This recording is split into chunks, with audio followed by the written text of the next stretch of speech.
la famille, bienvenue dans la chaîne WinDev pour tous. J'espère que vous allez bien, des très bonnes choses. Moi, de mon côté, tout va très bien aussi. Nous allons continuer avec notre série sur l'application DigiSchool. Donc la dernière fois, nous avons travaillé la situation de la caisse. N'oubliez pas de mettre le code pour appeler ça au niveau de votre menu principal. Et nous allons maintenant, ici, dans cette vidéo, faire la situation de la caisse globale. Quand je dis situation de la caisse globale, vous aviez vu ici, on a fait un système de clôture journée, clôture de la journée. Et quand on clôture la journée, les informations de la clôture sont enregistrées dans un fichier bien précis. C'est le fichier Zcaisse, je crois.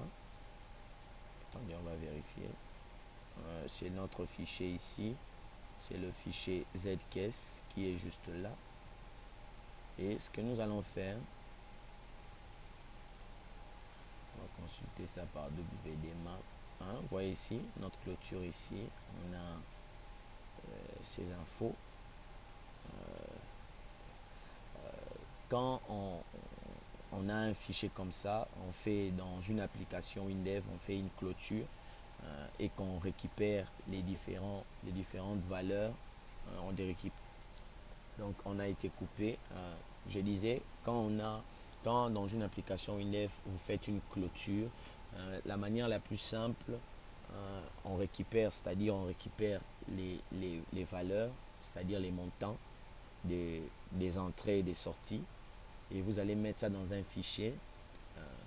Donc comme j'avais dit, sur la fenêtre situation de la caisse, donc ici, c'est pour avoir vraiment les détails. C'est pour avoir la situation d'entrée et de sortie, mais d'une manière beaucoup plus détaillée. Beaucoup plus détaillée. Par exemple, imaginons que votre responsable, le responsable vous demande par exemple les paiements qui ont été effectués sur les paiements qui ont été effectués par exemple, même si j'ai pas beaucoup de données dans ma base de données ici, mais on peut faire une simulation. Je vais dire par exemple ici, vous voyez, donc il vous demande par exemple les paiements qui ont été effectués seulement par rapport donc, du deuxième mois au 9e mois. C'est juste un exemple. Il vous demande juste ces informations-là.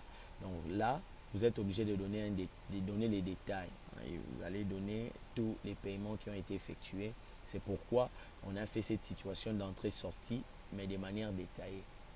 Mais nous allons faire maintenant une situation globale de la caisse, c'est-à-dire on va faire un résumé, disons, ça sera un résumé de tout ce qui est entré par rapport à l'année ou au mois, et on va dégager tout ça sur, on va faire un tableau où nous allons enregistrer toutes ces informations-là. Donc on avait dit, à la fin de chaque journée, on est obligé de clôturer la journée avec notre bouton clôture. Vous pouvez aussi, une autre manière de faire ça, vous pouvez créer une procédure automatique. Chaque fois qu'on va fermer l'application, par exemple, on ferme l'application, il va automatiquement exécuter, ce bouton pour faire la clôture au lieu de cliquer tout le temps sur ce bouton. Vous voyez? Donc c'est aussi une manière de faire. Donc moi je suis vraiment sur du très simple. Je suis vraiment sur du très simple. Donc je reste très simple, c'est-à-dire je mets juste un bouton pour ne pas compliquer les amis. Donc ce que nous allons faire, nous allons voir maintenant comment réaliser ça. Donc nous allons créer notre fenêtre pour gagner le temps, parce qu'on a déjà la fenêtre situation caisse. Je vais juste le copier.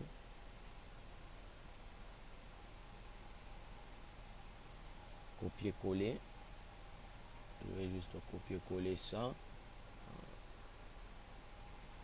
On va appeler ça situation caisse globale. Situation caisse globale. On a ici entrée, sortie, pan, c'est bon. Je vais juste prendre ça. Et le reste, on va effacer. On va faire ça comme ceci. Ok. Situation caisse entrée-sortie globale. Global.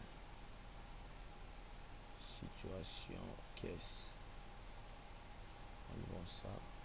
Situation caisse globale. Ok. Et là, on enlève ça aussi. On enlève ça. On enlève.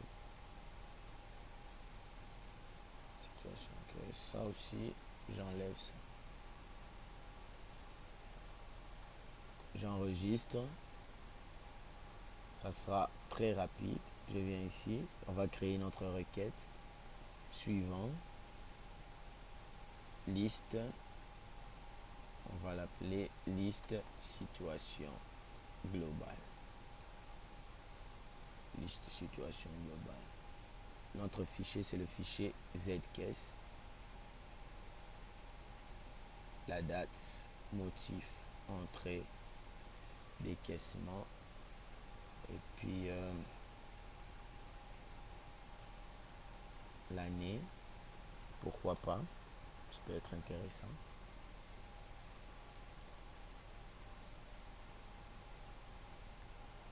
Bon, regardez ça. Là, on va ici créer un paramètre. On va dire situation sortie, situation globale, hein? Et puis ici situation globale 2.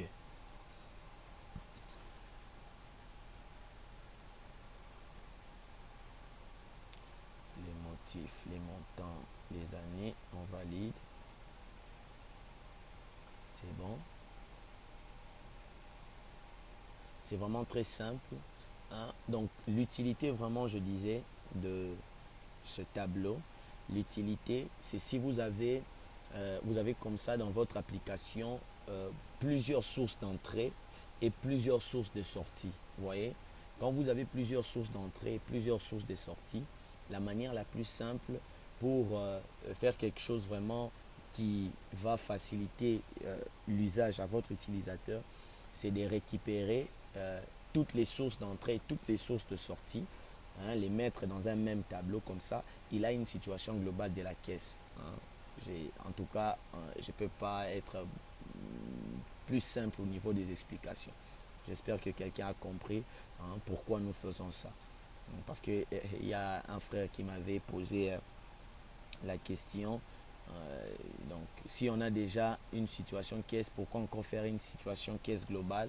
Parce que ça traite des mêmes choses. Non, c'est très différent, hein, parce que ici, si vous avez plusieurs sources d'entrée, plusieurs sources de sortie, vraiment faire une situation, une clôture journée ou une clôture, une centralisation caisse, ça va vraiment vous sauver la tâche et ça va faire à ce que votre produit soit vraiment professionnel.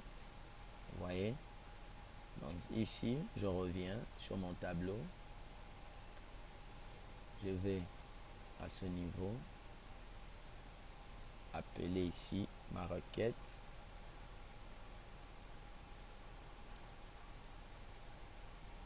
Situation globale, la date, le motif, les entrées et les années. Bon, les années, je ne vais pas afficher ça parce que je trouve que ça fait une redondance.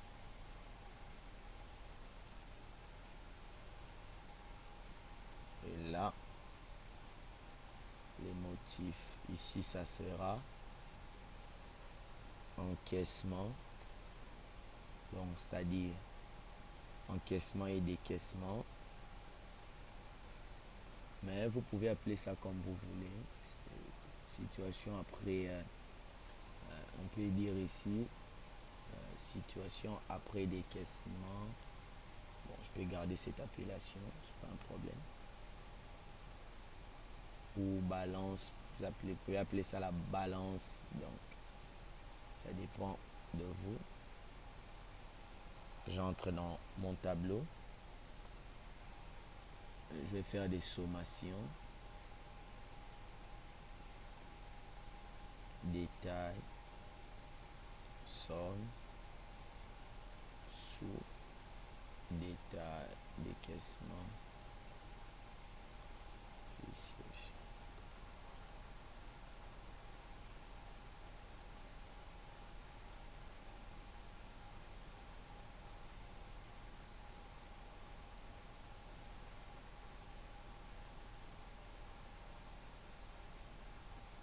C'est bon.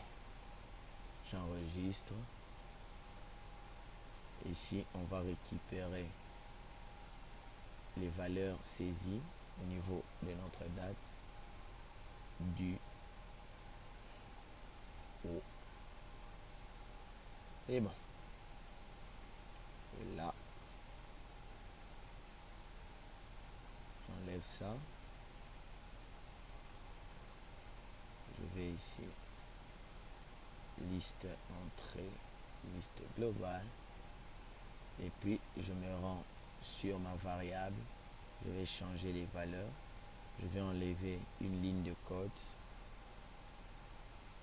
et garder ça. Liste situation.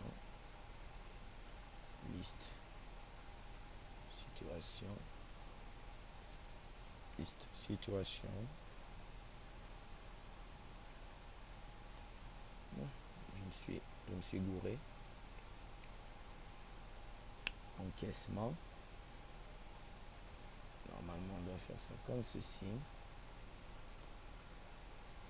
Et puis ici, sommation pour notre décaissement. Mais on va juste changer ici. L'encaissement ici, c'était ça, entrée. J'espère que je ne fais pas ça très rapidement et que quelqu'un est en train de comprendre la logique. Entrée puis sortie. Sommation, sommation.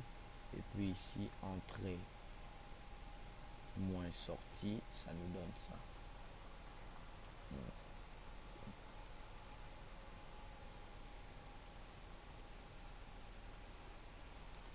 Ça, j'enlève. Et puis ça aussi, j'enlève. Ça, j'ai désactive.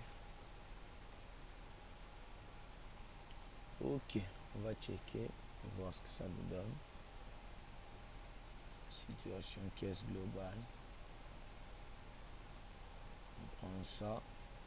Et là, ok. On a ici toutes les clôtures de la journée. Toutes les clôtures de la journée. La seule inconvénient, vous allez voir ici, c'est un peu différent. Attendez, je vais expliquer ça en me rendant au niveau du menu principal.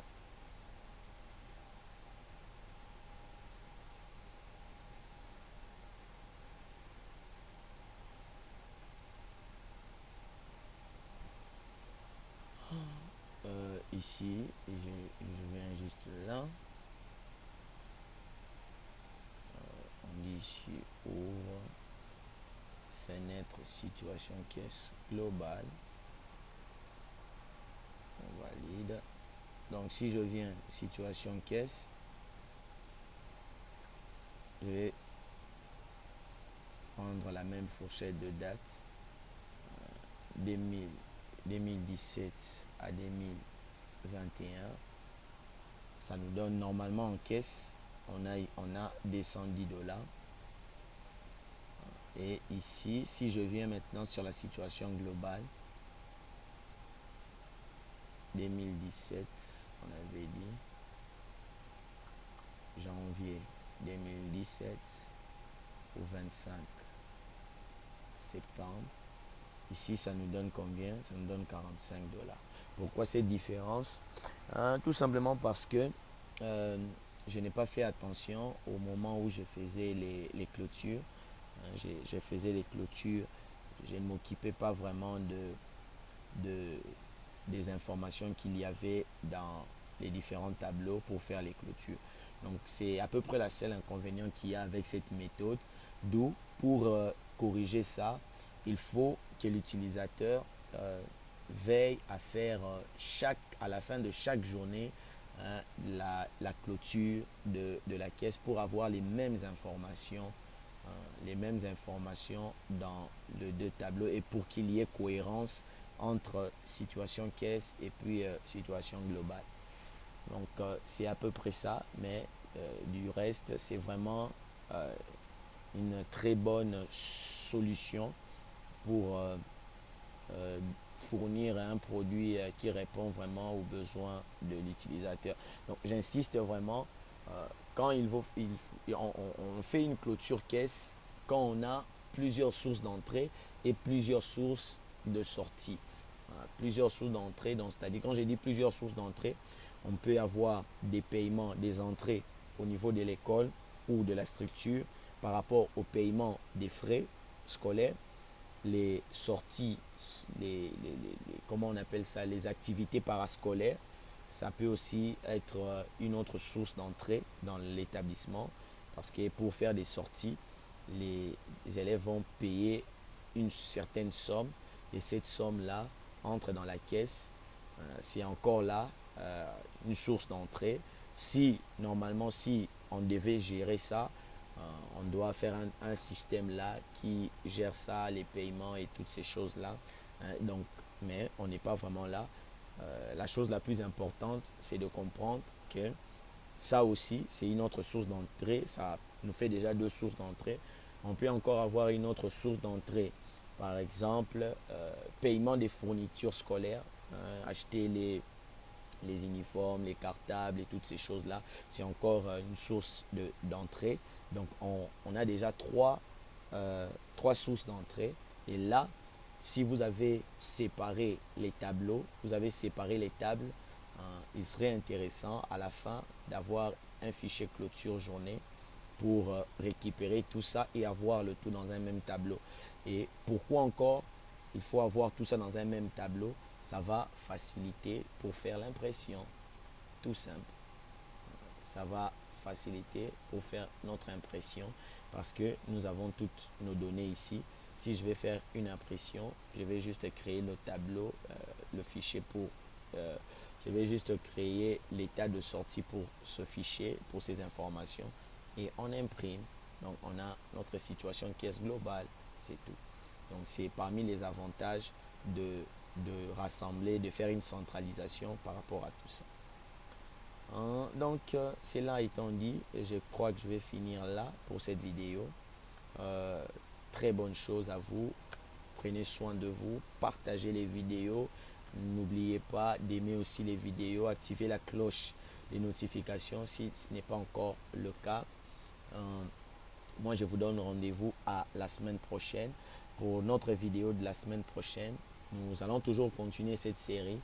Nous allons faire des listes des élèves insolvables.